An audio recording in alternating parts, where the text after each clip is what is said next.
If you grew up in the era of mobile bioscopes like myself, or you once had a VHS machine at home, then you'll definitely know this guy. Yeah, Ti or Tiku or Tao, and he rose to fame after starring in Jamie A's all-time classic film The Gods Must Be Crazy and The Gods Must Be Crazy 2 after the first film received massive local and international success. Tau was a member of the Kung people, one of the several peoples known as Bushmen. He was a Namibian bush farmer that was fluent in speaking Tswana or Tiherero and a bit of Afrikaans. Prior to his film debut, he only seen 3 white people in his life and had little experience beyond his home, meaning where he lived and all that was around him was all that he knew.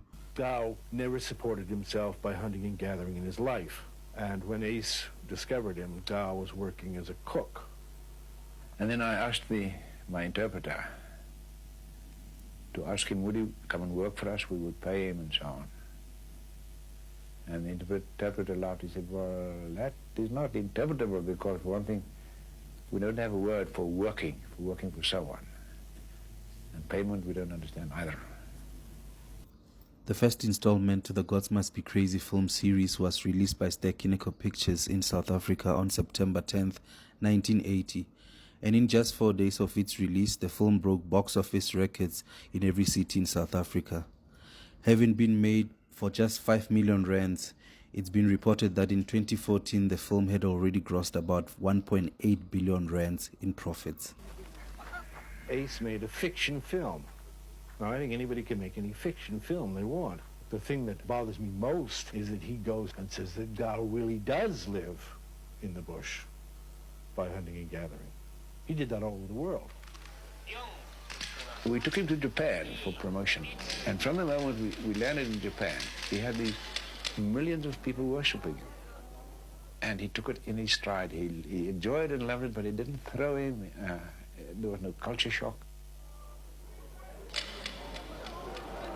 For The Gods Must Be Crazy, Kiko got paid 1,200 rands for his appearance and performance in the film, which he allegedly blew away because of coming from a culture that did not know the value of money or the material things money can buy.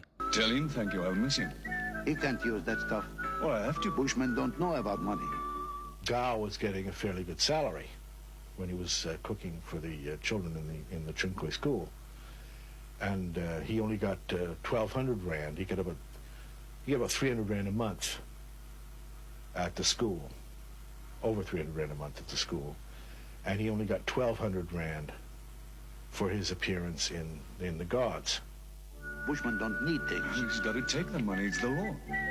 With the success and fame of the first film, Tao started traveling the world and was a household name in South African cinema, and his money management skills had improved, so he was able to negotiate a better deal for appearing in the film sequel.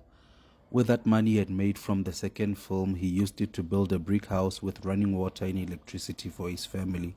He also used it to buy a used car and would get a chauffeur to drive him around every now and then because he had no desire to learn how to drive. I remember even when we photographed him, we could see he had that charisma and that special magic. Tao would continue to being the star of the film spin-offs until his last film, The Gods Must Be Funny in China, which was released in 1994. The independent newspaper and the Namibian daily The New Era states that he returned to his old simple life of farming after his career came to an end. And Tao would eventually convert to Christianity on July 2000 after being baptized as a Seventh-day Adventist. He would later be found dead June 2003 near his home in Namibia after going out to collect wood and hunt guinea fowl. Tao died from multiple drug-resistant tuberculosis, leaving behind 6 children to be with the gods. Isn't that crazy? Says thank you and goodbye and hopes you have lots of children. Tell him thank you, I'll miss him.